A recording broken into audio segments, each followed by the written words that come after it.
Welcome to Into the Light, a podcast by Mending Minds Village where we stand united in advocating for juvenile mental health and suicide prevention.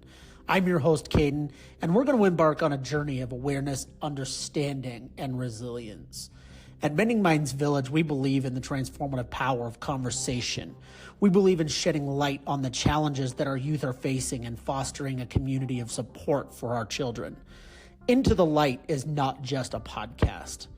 It's a beacon of hope. It's a safe place where we confront the shadows that are surrounding juvenile mental health and suicidal stigmas. Join us as we engage in honest, heartfelt conversations, share the stories of triumph, and amplify the voices of those who are inspiring change. Together, we strive to break the silence. We are erasing stigmas and igniting a movement for suicide prevention.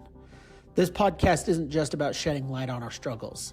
It's about guiding our youth into a future where their mental health is prioritized and where they can find strength, understanding, and unwavering support. So grab your headphones and join us on Into the Light, because at Mending Minds Village, we believe that with every conversation, every single story shared, and every heart touched, that we will bring a little more light into the world of juvenile mental health. Experiences. It's part of the reason why we stayed living nomadic, because, 1 month in South Africa, then we're going to go spend 3 or 4 months in Thailand. Then we're going to go spend, 3 months in Greece. And some of that's in preparation for bringing a group of teens and hosting a retreat there. And then right afterwards, it's about just sort of unpacking. It's okay. It's all good. I thought I had that on mute. So but life happens, right? Life is messy and it's delicious, and I love all of those moments. No, it's great. That's great. So living nomadically, I read a little bit on your bio about that, and that's part of what sparked us to want to reach out to you. Is you're not bound by societal means. You're living life how most people would really want to live life, right? I mean, I hope so. I'm a self-proclaimed anarchist, and I've figured out a way to be an anarchist parent, which means living without rulers and living basically in alliance, or in alignment is the word that I meant to say, with our own core values and principles. Those are the guiding principles versus rules from somebody outside. So, right. That's great. So, you grew up here in the United States, right? I did. And then your son was born here, and then so what was kind of the spark? What was the transition that made you decide to live nomadically and start traveling?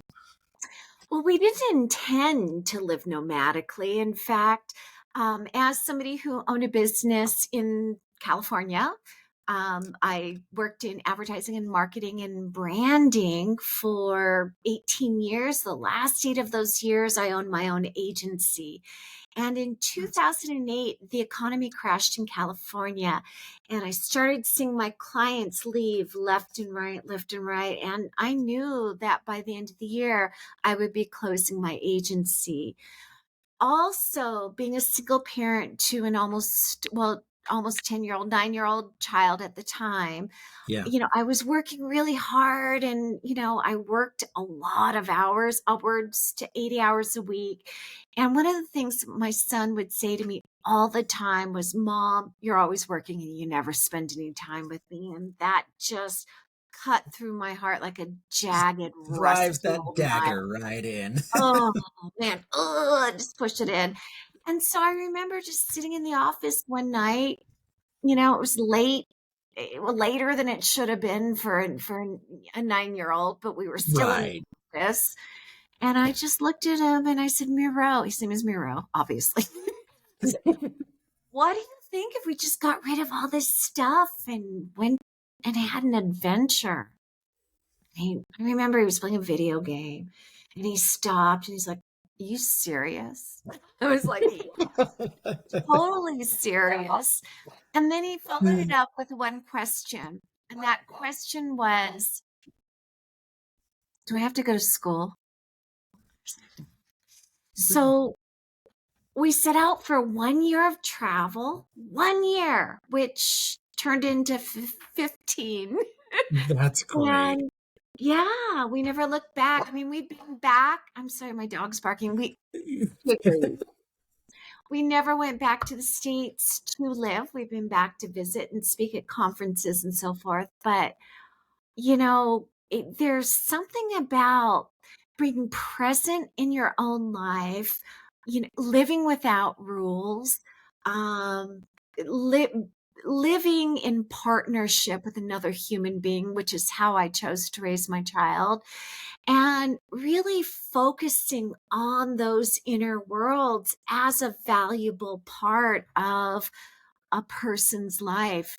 I'll tell you, Yeah. we noticed that all the outer world experiences that we were having were really a reflection of what was going on inside. And Yeah. that became one of those big aha moments. And so that kept us really focused on inner outer connection, communication, emotional intelligence, inner outer, and then, rinse and redo, right? Yeah. That's excellent. And I love that I love that you talk about that. The inside versus the outside is it's not always what you think it is. It's that step of, okay, is this real happening right now or is this interpretation? Oh my God, that is so true. Yeah, very much the case. And you get to see that when you're not living in a structured sort of conventional life. You get to Yeah. see how not only do your worldviews pepper the world around you, but you are accountable for the type of experience that you're having, not the world. That's fantastic. That I Yeah. love that. That's great. So, and now you say you've been in Mexico now for the last few years, Yeah. and you're still traveling. You're still, able to get around and talk. But are you using? Is Mexico more so your home base now? Now it's our home base. We were here, we just happened to be here when the world shut down, and it was a great place for us to, be during the pandemic. We decided that, I mean, at the time too, my son was 21, so he was moving into a different season in his life. We traveled, we worked together, but during the pandemic, we didn't bring teens to travel. Right. The world was shut down. So we sort of hunkered down and set some roots. You could probably hear my dogs running back and forth. One of the things that I missed about travel was having dogs, a garden now. So it feels nice to be in this season of my life. And Miro, who, is 21 at the time now, like I said, he's 25. He really found an amazing community here. We live in a university town here in Mexico. It is our base, but he's got a big friend group. Um, but we do travel still. We just got back from a month in Thailand running a trip of Wow. teens. So we have a base. Life looks a little different. We don't live together anymore either. Right. Those are that's natural and normal. Just natural. Yeah. Absolutely. So let's talk about your teen groups a little bit, and what it is that you do with those groups. So I work with teens. I do a lot of coaching and a lot of mentoring. I also teach courses where I teach specific tools for mental health. And what I've learned is you can't teach a human being to be accountable if they don't have the tools. And a Yeah. lot of people are highly disempowered by culture, by actually just not knowing how to go deep, and they've a lot of people feel like they are a victim to their diagnoses or Right. their situation or, culture or, the Instagram culture, self-esteem. A lot of these issues are dictated through culture itself. And it always seemed crazy to me that people went to school and didn't learn tools like this. These are the sorts of things that will help you throughout life. I Yeah. teach things like shadow work. I teach how to facilitate trigger logs. I teach reprogramming of belief systems. I teach emotional intelligence. And am I teaching these things really?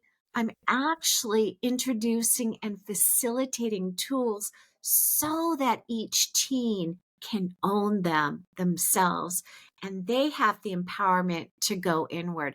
But using conventional language, I teach, but what I really mean is I facilitate. Right. Yeah. So Yeah. it's more of an instruction. It's more of, I'm here if you need, but this is how to, this is how you start.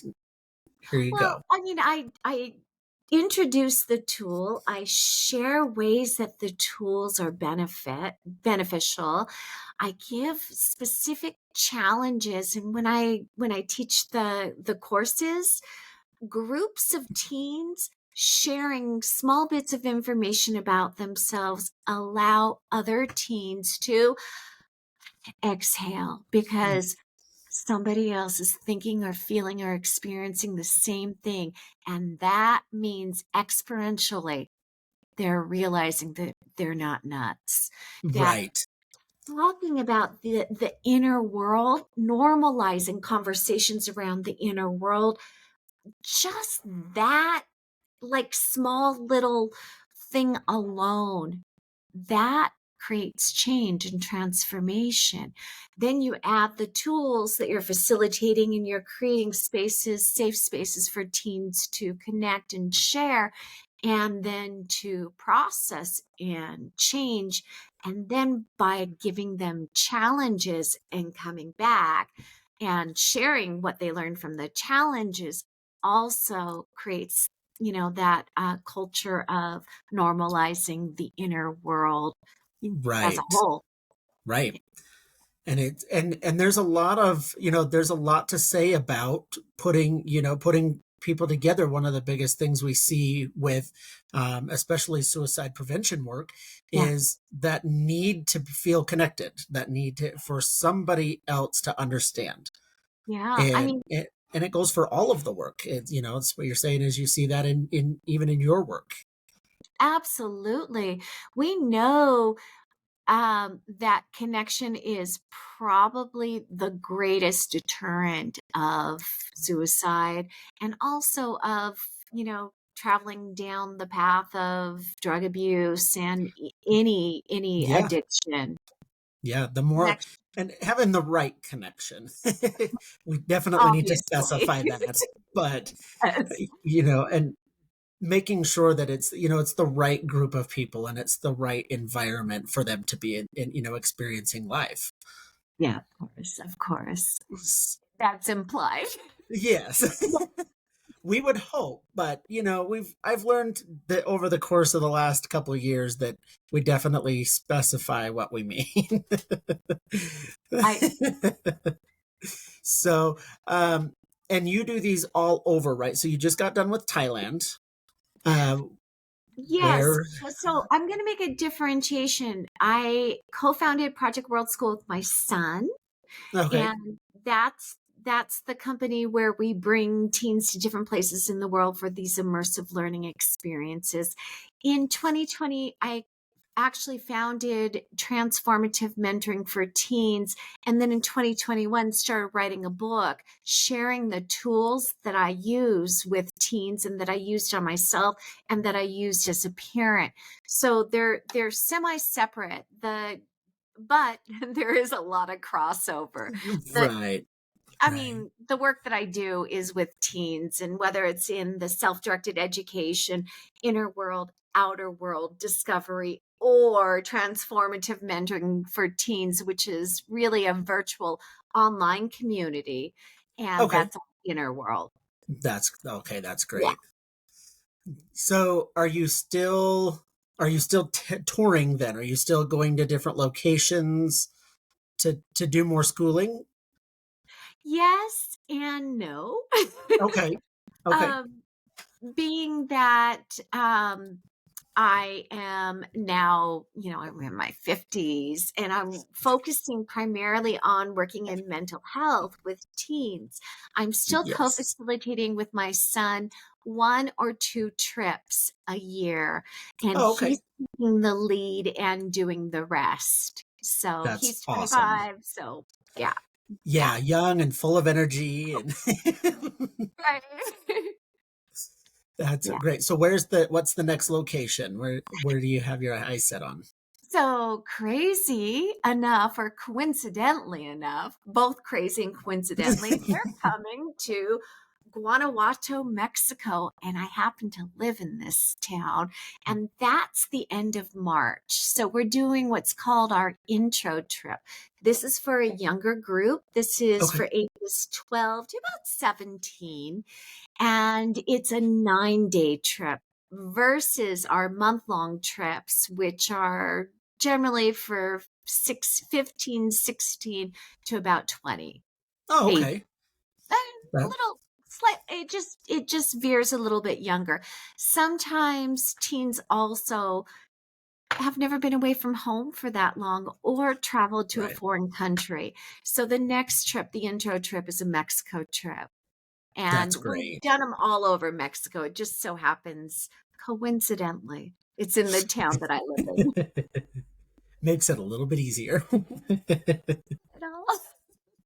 But it's exciting. That's It's such a that's great great. town. And we're in the seat of the revolution. So there's so much history here and so much art and wonderful food. So it's really deep and cultural, but as well as creating community and Yeah, learning about the inner worlds. that's great. And is the environment there? I would imagine it would be very welcoming to that work. Have you run Oh, into any opposition there? no, no, why would I, we? No. I didn't. I was like, I can't imagine that there would be, but there's opposition everywhere. But I think here we have the most opposition to change. And I'll tell you, as somebody who, look, I've been out of my home country where you currently reside for the yeah, last 15 years, and I got to observe as an outsider the divisiveness of language and yeah, how destructive that became during the pandemic.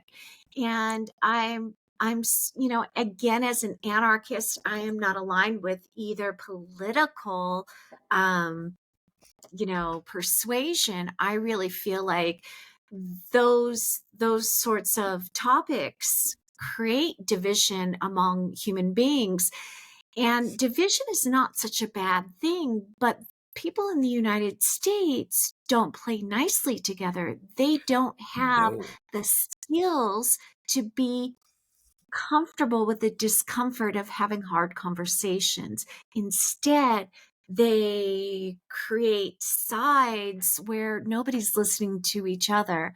And that has been a new sort of realization. Maybe it's not new in the world of politics, again, as somebody who chooses not to engage. right, Um, and we're not talking about politics, we're talking about humans and connection. I yeah, learn through diversity. I love being in countries where people have different belief systems. I am grateful for the invitation to immerse myself in a culture that's not my own. How lovely is that? Because I get to learn about myself in right. relation to other people. And I just don't see that same approach in the US. I just see boing, boing, boing. Yeah. See, we had a conversation this week along kind of those same lines where, we had a couple of kids that we were talking to, and we said, there was a conversation about being uncomfortable and why there was such a battle, Yeah. between one side and the other. And I said, it's not so much that it's a battle, rather it's an unwillingness to understand where somebody else is coming from. Yeah. Even if you don't agree, it's entirely possible to say, look, I may not agree with you, but there's something I can learn from that conversation. There's a reason inside of yourself that you're not comfortable with it. And so it's always learning, always. How And if it, beautiful is I'm that? I'm like, I mean, if we take the time and listen to the actual conversation, the point that's being made is moot. It it's a learning experience. absolutely. One of the tools that I teach teens is to follow their triggers using a trigger log. Yeah. And then we look at patterns and we unpack what is there. Sometimes we believe there's injustices outside of ourselves when in fact we are being unjust to ourselves. And it's a big learning experience.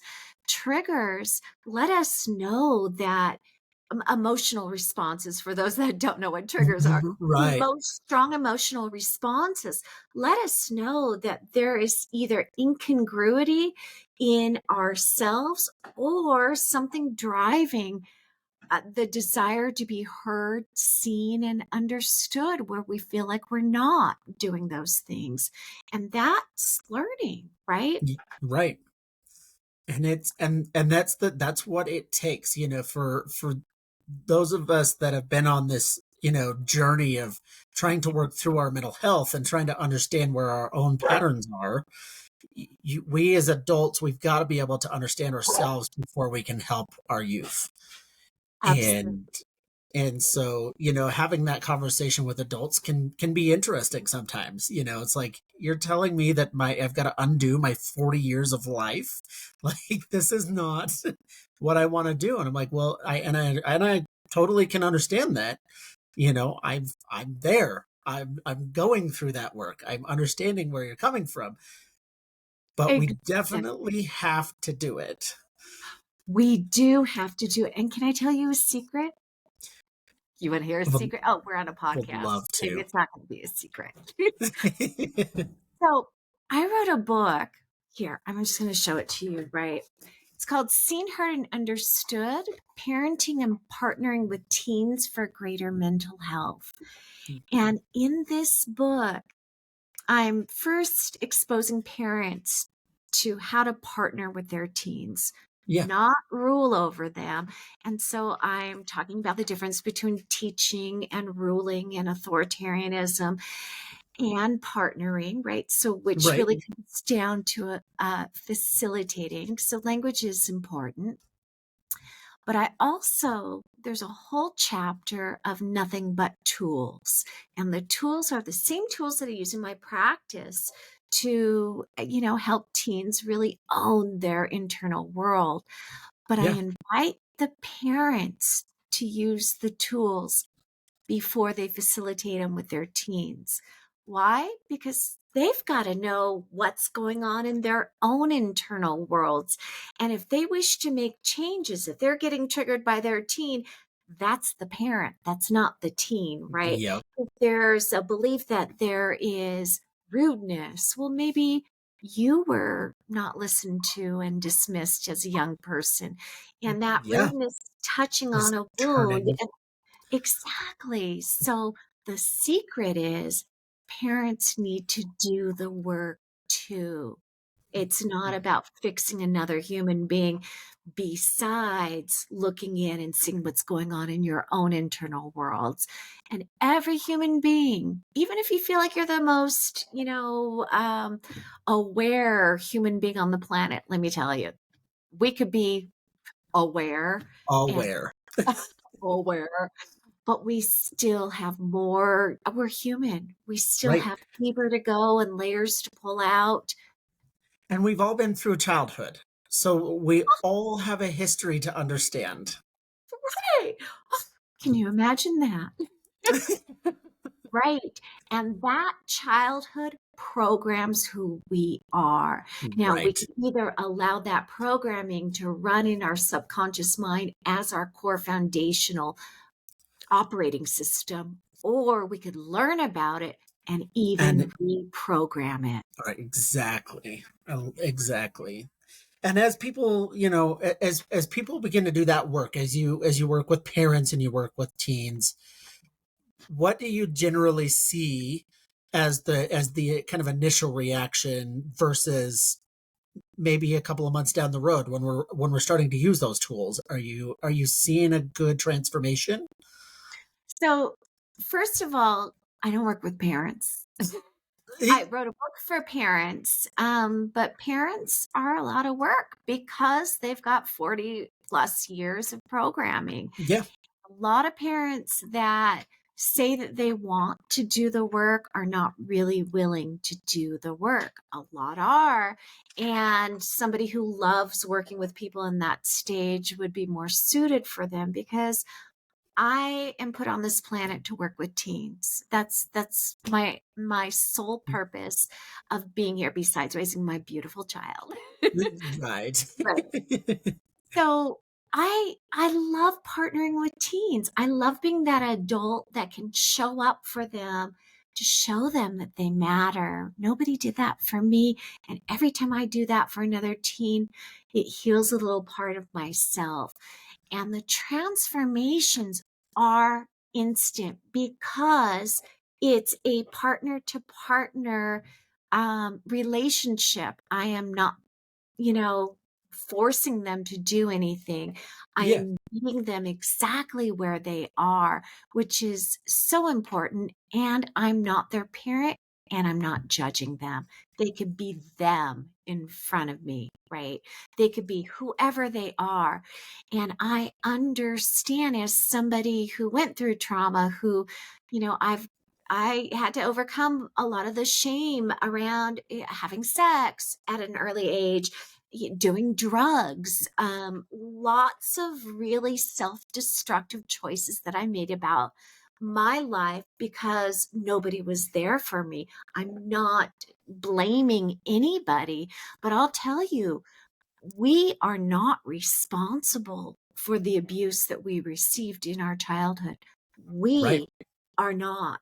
We are accountable to start healing that, though, in our adult years and starting, in adolescence to start learning the empowerment of self and the use of tools. And even if they're in a stage where they're not prepped to look at some of the stuff or they're not really aware, they've got the tools and they've created the neural pathways in order to do self inquiry, which allows them throughout their life to build this skill and to know that somebody showed up for them, that somebody cared to dedicate their life to this stage of life is so valuable. It's transformational. I see teens transform as soon as they are seen by another adult, regardless of the work that we're doing, regardless of the tools that they're using. Just that being seen, heard, and understood is transformational. That's awesome. I love that so much. Excellent. So, if somebody is interested in having their child come and work with you, where can they find some information? Oh, that's easy. Transformative mentoring for teens. And I always send, I mean, you could pick up a copy of my book on hardback or soft cover or even Kindle on Amazon.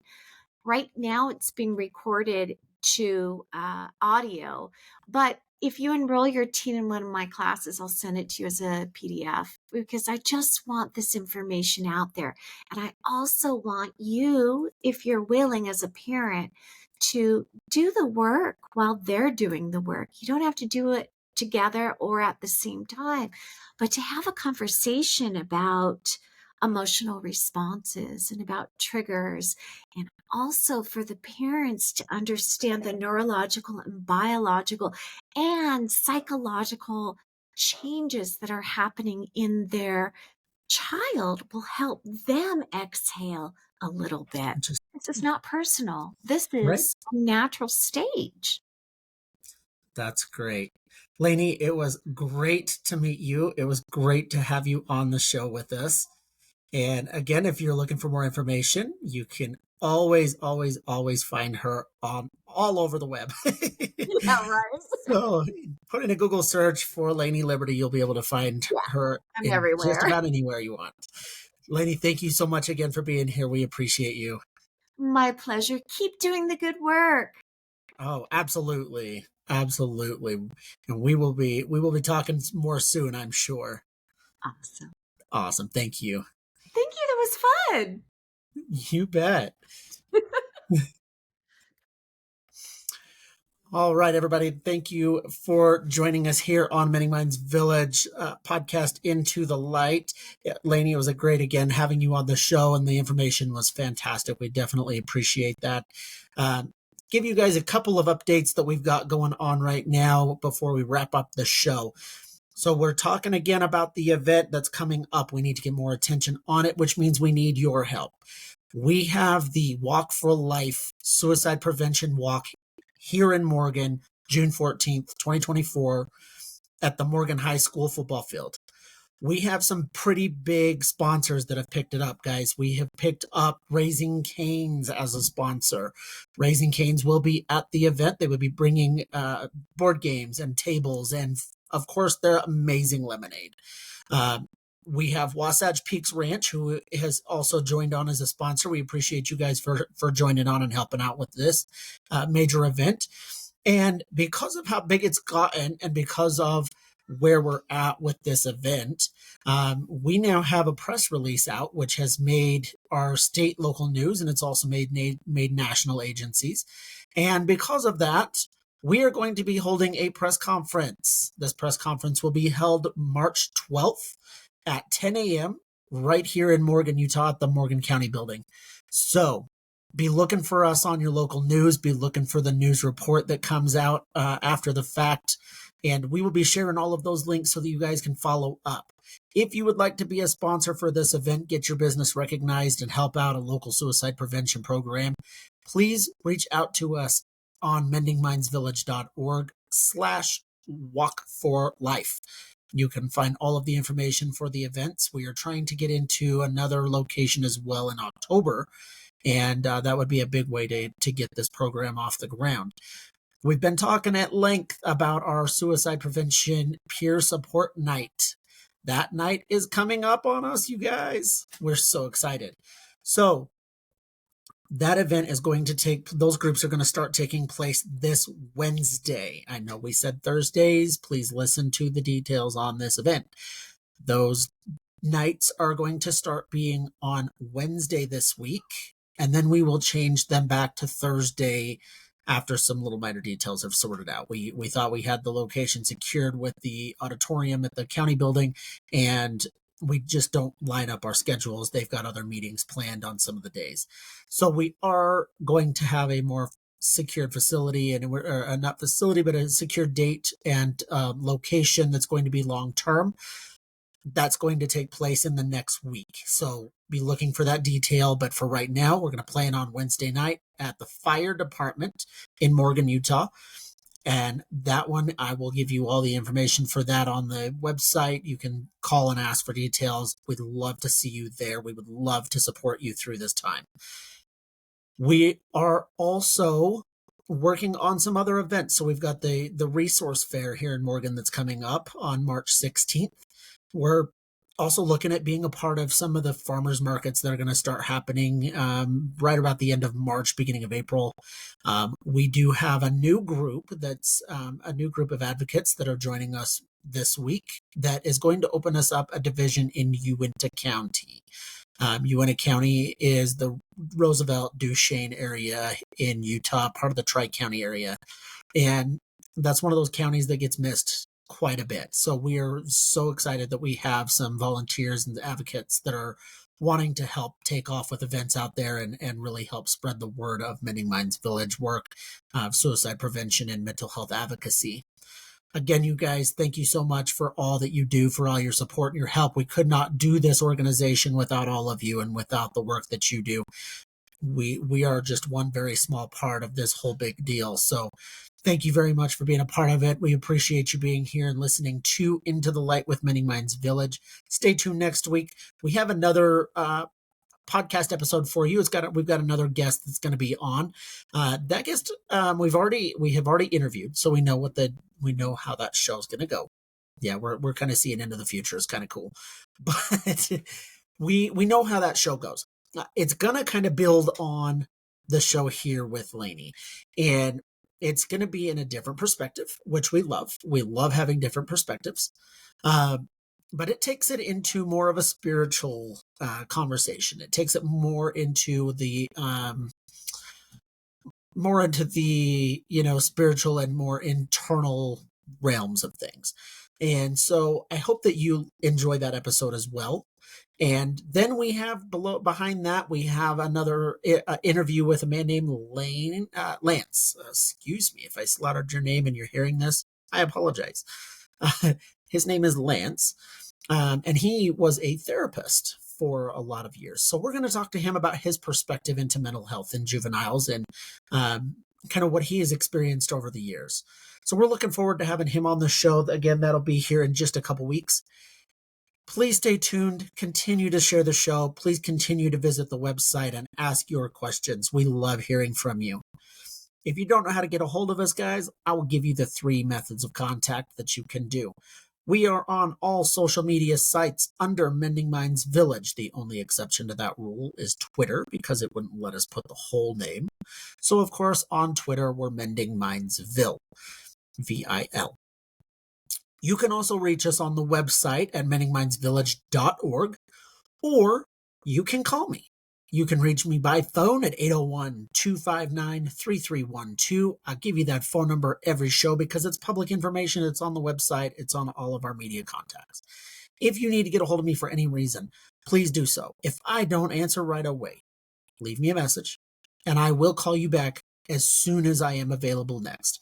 I am in meetings. I'm on, talking to legislators. We're talking to clients. We're talking to new locations and things all the time. So please don't give up. It may be an hour or 2, but I promise you I will get back with you. Thank you guys for being here again. It's been a great show. I'm excited for you guys to hear this show. And I'm looking forward to seeing your feedback and your ideas on other shows. You have been here listening as a guest on another episode of Into the Light with Mending Minds Village. Have yourself a great weekend. We'll see you on the next show.